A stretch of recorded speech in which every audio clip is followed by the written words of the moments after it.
Hi everybody, this is Lee at Fresh Astrology, and we are looking at the weekend of May, 5th, 6th, and today it's Thursday, so we're kind of looking ahead. The moon right now is in Sagittarius. It's moving into Capricorn, and then what's going to happen when it moves into Capricorn is we really get a feel this weekend for the upcoming era shift. We're in the shift of eras or paradigms, whatever you want to call it. But there's a big societal shift.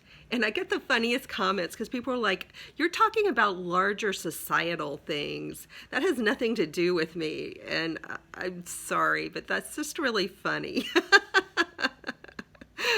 Society absolutely has so much to do with you, and you have so much to do with society. You're one and the same. We're all combined and a part of this fabric of society and the planet. So global shifts are so much a part of who you are, and who you are plays into the global feeling, the global fabric, if you will, and experience. So as above, so below. We're all together in this. And when I talk about something that doesn't apply to you, it probably applies to you somehow. I almost always find that true when people say, "Well, I don't have children." You just all you did was talk about children, and if I challenge them gently, not to be mean, but to get them to think more broadly, because people get stuck in thought ruts. They focus so narrowly on things usually that they're anxious about. And when we get in that mind framework of fear, we can be so narrow in the way we see everything. It's a very uncreative place to be. And what I do in my coaching, I'm trained in the Martha Beck sort of technique of coaching. What we're trying to do for people is to get them to think outside that little box you're in. Not just the big box, but the tiny little box that's in each person's mind, that where we get trapped. And the person, it's 100% of the time, the person who says, all you did was talk about children, I don't have children, it has nothing to do with me. Then, if I just quiz them gently, really to get them to open their minds. It's not to prove a point or be right on my part. It's to say, hey, it's just you're in this little narrow track. You're probably concerned about one or two or three things in your life. That's all you want to hear about, and that's what everybody's like. And I always find out they've got this very important nephew or niece who is like a child and who they spend an inordinate amount of time with and who's very important to them. Or they're actually a camp counselor in the summers, or they're a coach on a soccer team. And of course their life has nothing to do with kids. They're only the coach of 12 little 13-year-olds or 8-year-olds on the soccer field every single day of the week.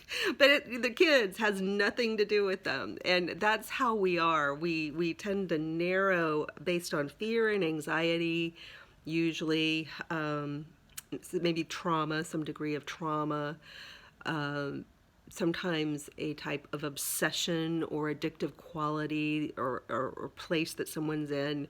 We narrow our range, we narrow the scope. And so anyway, when Uranus comes through the chart, which it is going to really be making its presence known, it can help us to shake free from that kind of narrow thinking and help us see things differently, because it will bring in change.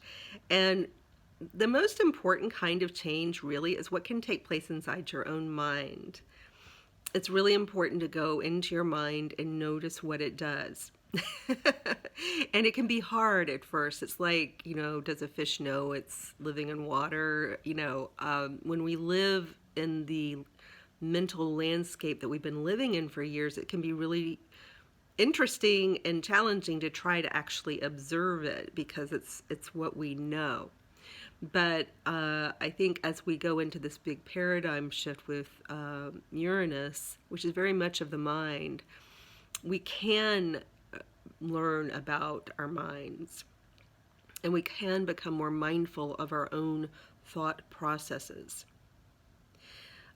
Something that really, for some reason, the theme of fear and trauma, I'm noticing it a lot in my coaching. I'm noticing as I coach, especially in events, it's very noticeable to me how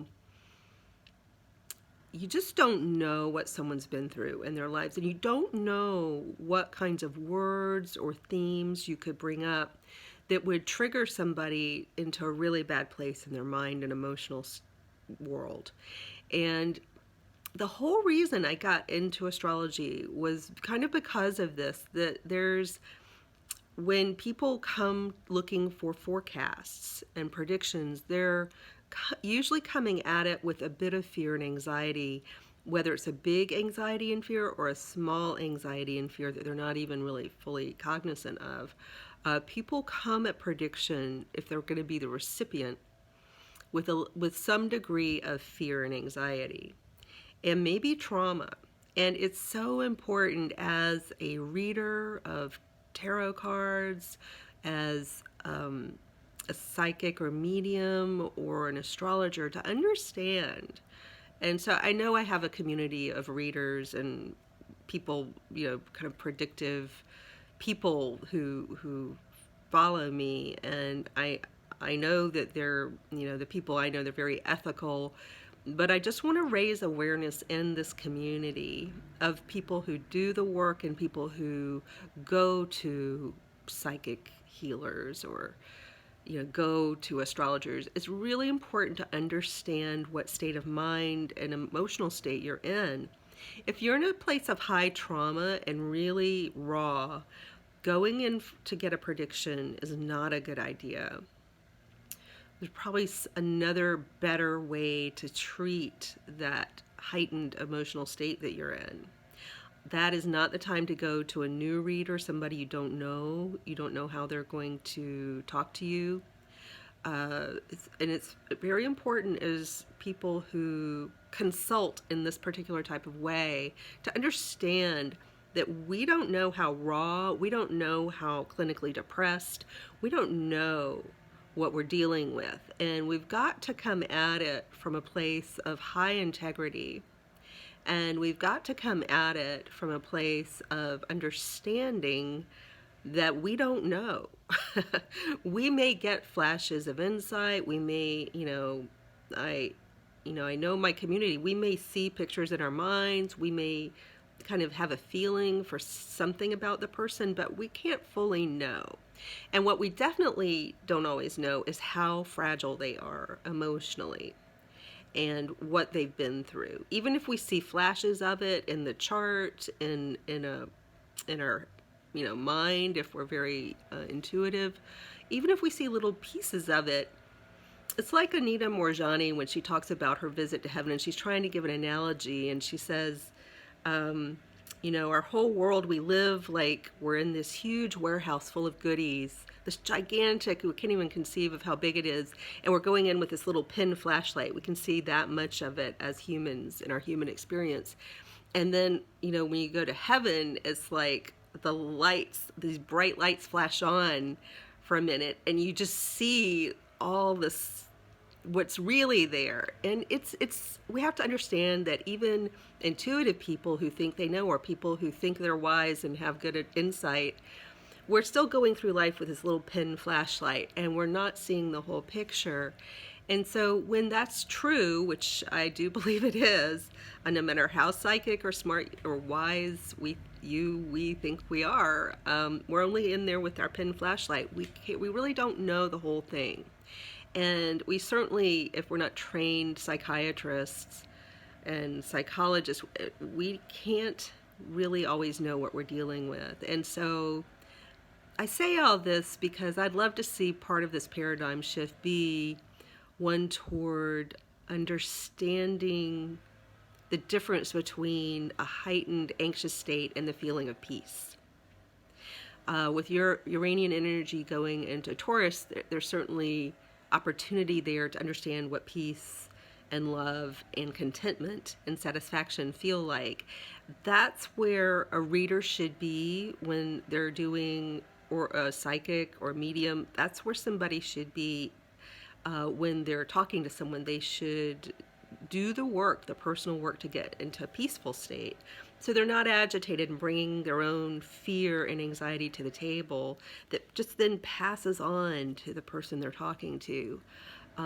It's also important for people seeking help to notice what's driving them there, and question, if I'm in a really, really bad mental state, do I need to go to a psychic reader or do I need to go to a therapist?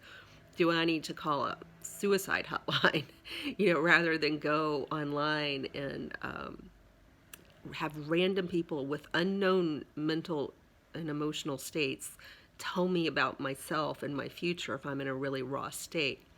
We've got to understand both sides of that equation, whether we're getting advice of this particular type or we're giving advice of this particular type. Notice yourself and be a very strong monitor with an understanding that you can always improve it. I feel like even though I got into astrology with the idea of bringing an improvement of that nature, I have still had a long path of improvement behind me and ahead of me. It's constant personal work to show up with full integrity and but beyond that, a true mindfulness of what kind of energy and that we're bringing, energy and the way it comes out in our language, what we bring to the table when we're quote unquote helping somebody. We've got to make sure we're at our best. And that doesn't mean we have to be perfect. It means we have to do the work to understand that we're meeting with someone, whether it's through YouTube or Facebook or wherever, who could be in a very tough state of mind and needs a sense of gentleness and respect from whoever's telling them what's going to happen to them. Not that we even fully know. Remember the pin flashlight, we don't fully know. And then for people coming in for this kind of help, and I know I'm repeating it, but I really want, this is such an important thing for me. Really understand where you are and what sense of desperation is there. What do you really need? Do you need to call your most positive friend and just have them nurture you? Do you need to just go to sleep? What do you need a warm bowl of soup? Or do you, and be careful of the kind of energy you bring in through seeking this kind of guidance or reassurance, because it's not always reassuring. Especially some readers aren't always reassuring. They're not mindful. And it's important that we all, whether we're seeking advice or giving advice, that we're all as mindful as we can be about what kind of exchange is taking place, and to listen to ourselves and to feel into, where am I emotionally? Is this the best time for me to be giving someone this kind of help, Or is this the best time for me to listen to someone I don't know who may say something bizarre that really throws me off or triggers me into a state of trauma? So let's see in this new paradigm shift if we can raise our level of awareness in this community. All right, take care.